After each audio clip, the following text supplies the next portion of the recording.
yang saya banggakan juga peserta webinar hari ini yang cukup banyak untuk mengikuti sesi webinar yang cukup jarang terkait industri asuransi, apalagi saat ini asuransi lagi disorot terkait permasalahan-permasalahan yang muncul di media. Ada pendapat asuransi jahat, asuransi penipu, gitu kan. Marilah kita sama-sama untuk bisa membangun persepsi masyarakat bahwa asuransi itu baik, asuransi itu melindungi resiko-resiko yang dihadapi oleh masyarakat. Bapak Ibu yang saya hormati, dalam kesempatan sidang di Pengadilan Negeri di Jakarta Pusat beberapa minggu yang lalu, saya sebagai ahli dari regulator juga menyampaikan kepada yang hadir di sidang itu, di hakim maupun jaksa maupun pengacara, bahwa orang-orang yang bergerak di industri asuransi adalah orang-orang baik. Mereka menyarankan untuk melakukan mitigasi risiko terhadap objek-objek asuransi. Setelah dilakukan seleksi risiko dengan baik, dengan penuh kehati-hatian, mereka mendoakan pemegang polis, klien supaya ya sehat-sehat selalu, supaya aman, gitu kan, didoakan sepanjang waktu. Ya waktu itu yang hadir di persidangan cukup memahami bahwa kalau kita kelola industri asuransi ini dengan baik, mudah-mudahan industri asuransi ini bisa berkembang sesuai dengan kebutuhan masyarakat. Nah, terkait dengan materi yang saya bawakan, mohon untuk panitia slide berikutnya. Ini ada 3 agenda. Di sini ada perkembangan dari financial highlight industri asuransi, kemudian bagaimana penerapan tata kelola yang baik bagi perusahaan asuransi, kemudian kalau masih ada waktu sekilas terkait pengawasan berbasis risiko yang sedang dikembangkan oleh OJK, utamanya IKNB. Lanjut. Nah, terkait dengan perkembangan pelaku asuransi saat ini ada data dari 2013 sampai dengan posisi terakhir Agustus 2020. Untuk asuransi jiwa, posisi Agustus 2020 ada 61 perusahaan asuransi, kemudian asuransi umum 79 perusahaan, kemudian reasuransi ada 7. Lanjut. Nah, terkait perkembangan aset, memang kalau dilihat di 2020 bulan Agustus, kalau dibandingkan 2019, ada penurunan di asuransi jiwa terkait aset. Untuk 2019 590,7 triliun, kemudian di posisi Agustus aset untuk asuransi jiwa turun menjadi 555,7 triliun. Ya, ini bisa disebabkan oleh beberapa faktor, utamanya investasi yang memang cenderung turun karena instrumen investasi di pasar modal sebagian besar turun. Kemudian untuk asuransi umum, posisi tadi, mohon maaf ya, untuk Agustus ada kenaikan dibanding 2019, tapi tidak terlalu besar. Posisi aset 170,6 triliun, sebelumnya 163,8. Begitu juga dengan reasuransi, ada kenaikan sedikit. Lanjut. Terkait dengan perkembangan premi, berdasarkan data yang kami peroleh, posisi Agustus 2020, untuk asuransi umum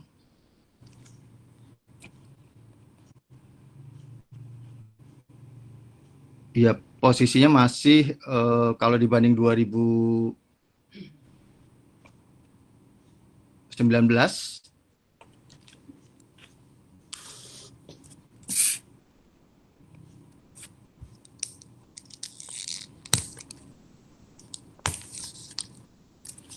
ini ada ya kemungkinan cenderung turun ya dari 102,1 T menjadi 66, ini posisi sampai Agustus.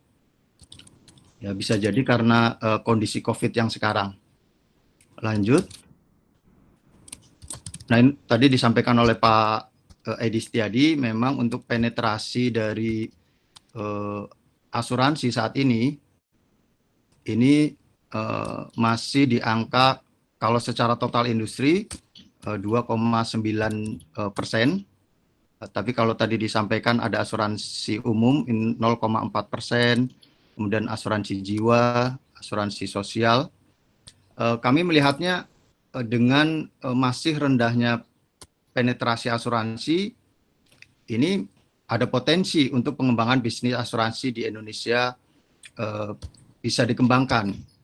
Seperti nanti yang akan disampaikan oleh Bu Eni dari Magi, itu ada pengembangan untuk asuransi pertanian. Nanti mungkin ada penjelasan lebih lanjut dari Bu Eni dari Magi. Lanjut. Nah, masuk kepada bagaimana tata kelola yang baik bagi industri asuransi. Ini kami melihatnya tata kelola perusahaan yang baik adalah hubungan di antara para pihak yang mempunyai kepentingan terhadap arah dan kinerja perusahaan lembaga jasa keuangan non-bank. Ini ada beberapa pihak yang terkait, pemilik, pengurus, pegawai, nasabah, maupun korporasi-korporasi yang menjadi nasabah dari perusahaan asuransi ini. Kemudian para pihak ini mempunyai hak, kewajiban, dan pengaruh terhadap kualitas dari tata kelola perusahaan yang baik untuk perusahaan lembaga jasa keuangan non-bank. Di sana ada proses check and balance. Lanjut. Nah, faktor-faktor terhadap tata kelola perusahaan yang baik, ini bagaimana menilai kecukupan struktur direksi, dewan komisaris, komite-komite yang ada di bawahnya, satuan kerjanya seperti apa gitu. Terus proses untuk menilai efektivitas dari GCG, kemudian hasil yang diharapkan, bagaimana kualitas outcome yang memenuhi harapan pemangku kepentingan di sana. Lanjut.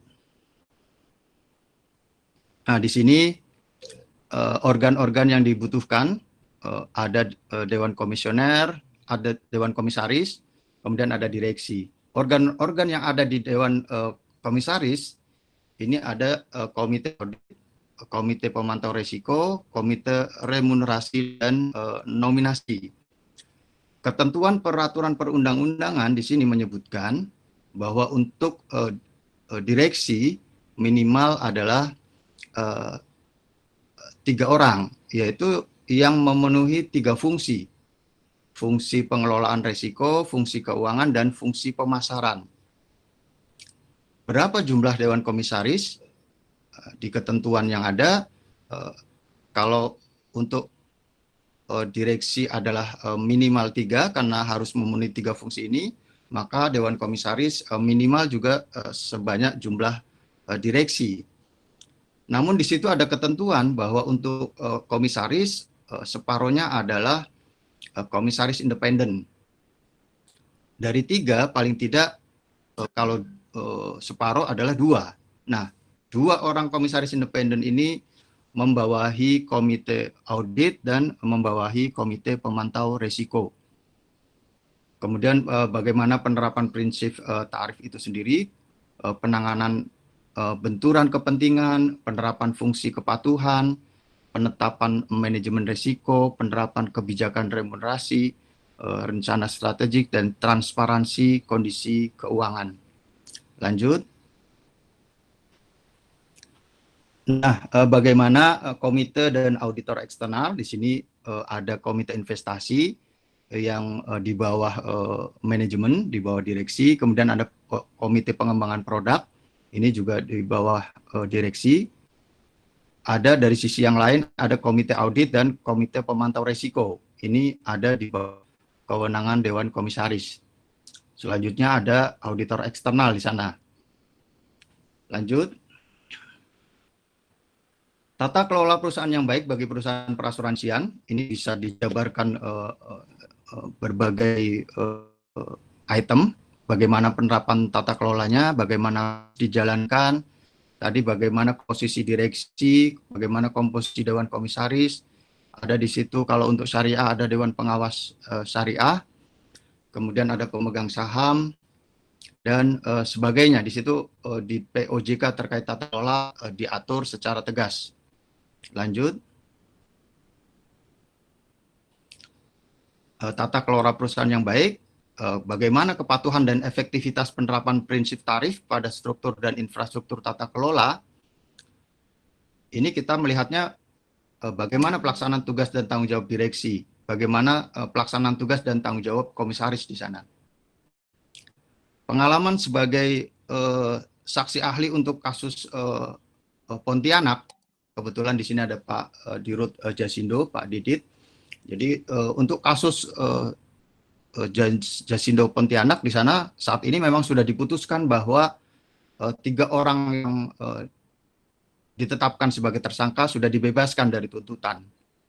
Waktu itu memang jaksa penyidiknya, jaksa penuntut umumnya mempersalahkan kebijakan klaim ex gratia gitu. Atau kalau secara teknis technical compromise di situ. Saya jelaskan berdasarkan peraturan Undang-Undang Nomor 40 2014 maupun peraturan turunannya, untuk pelanggaran terkait tata kelola itu tidak masuk ranah pidana. Kalaupun ada pelanggaran terhadap responsibilitas, bagaimana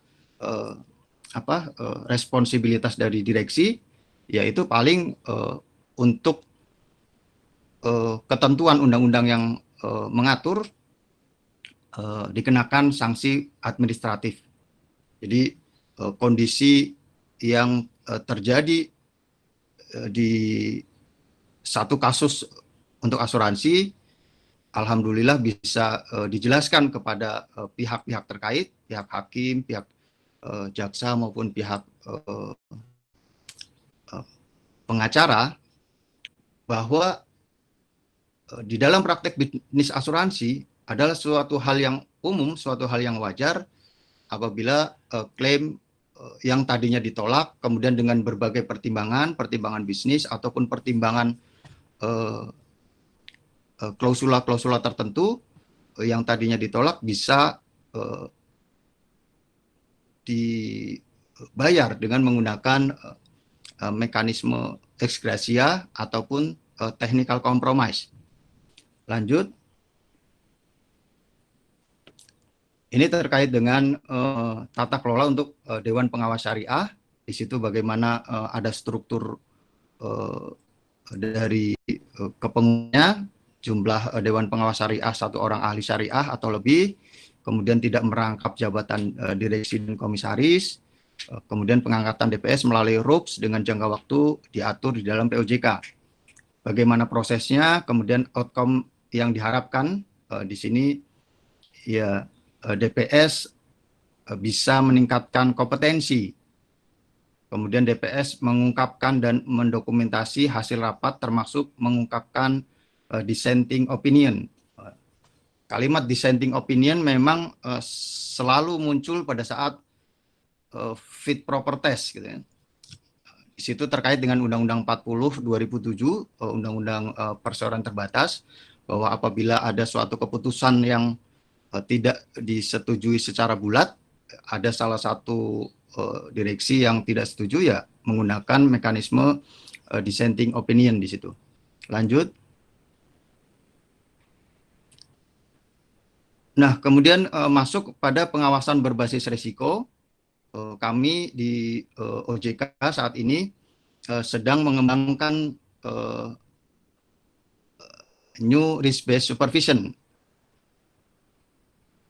beberapa industri yang masuk di dalam konglomerasi keuangan ini kami masuk pada risk based supervision, industri asuransi, industri dana pensiun, industri pembiayaan.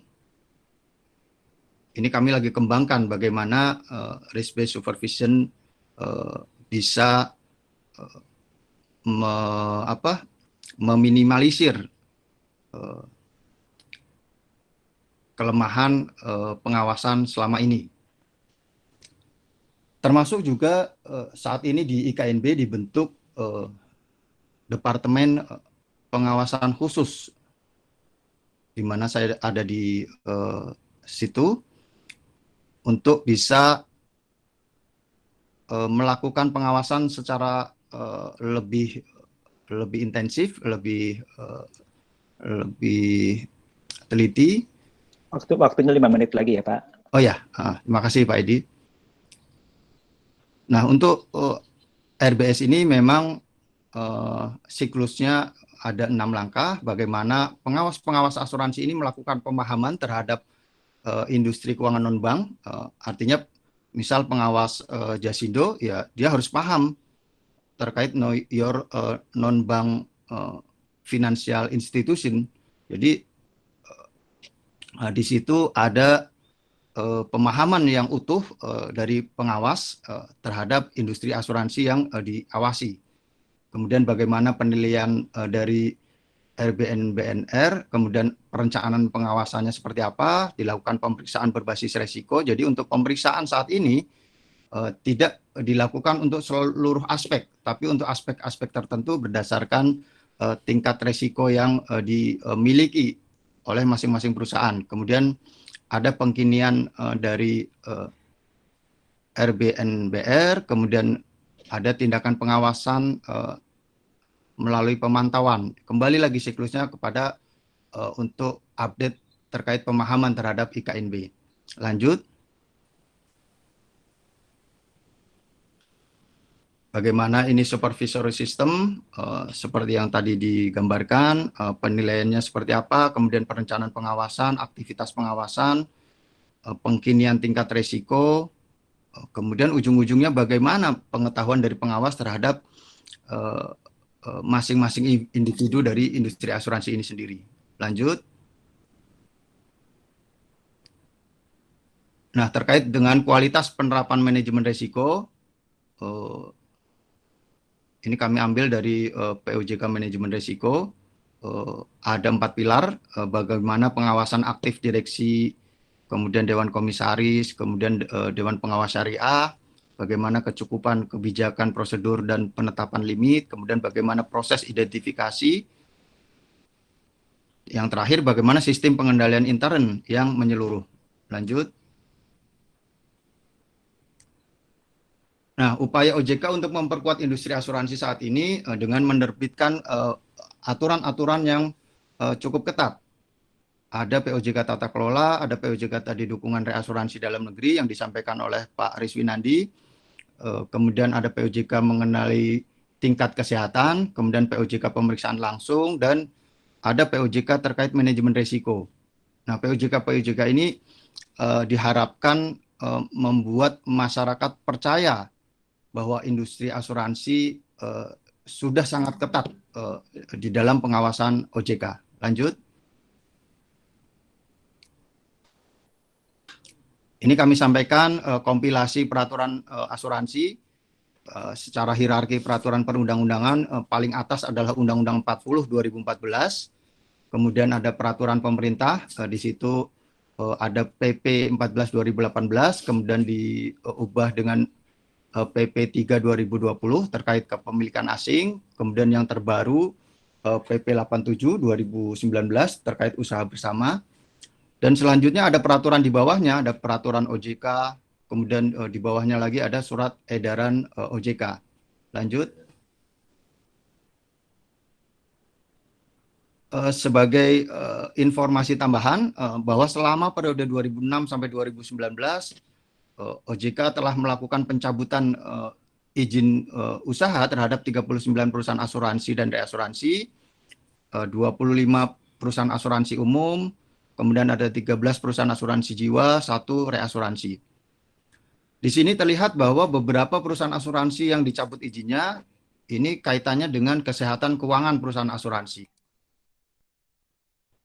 dan berkaitan dengan GCG, bagaimana tata kelola perusahaan asuransi yang baik menyebabkan harusnya asuransi bisa sehat. Ini karena GCG-nya lemah, maka beberapa perusahaan asuransi kondisi kesehatan keuangannya tidak memenuhi ketentuan, RBC-nya tidak memenuhi ketentuan, RKI-nya tidak memenuhi ketentuan, kemudian equity-nya atau modal sendirinya tidak memenuhi ketentuan, sehingga setelah OJK melakukan berbagai pendekatan untuk dilakukan setor modal terhadap perusahaan-perusahaan asuransi ini, ternyata tidak dilakukan, ya akhirnya dilakukan pencabutan izin usaha terhadap beberapa perusahaan asuransi ini.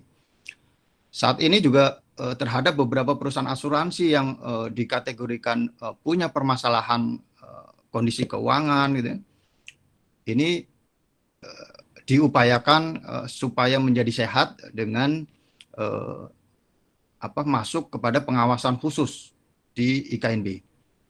Demikian Bapak Ibu yang bisa saya sampaikan untuk materi ini.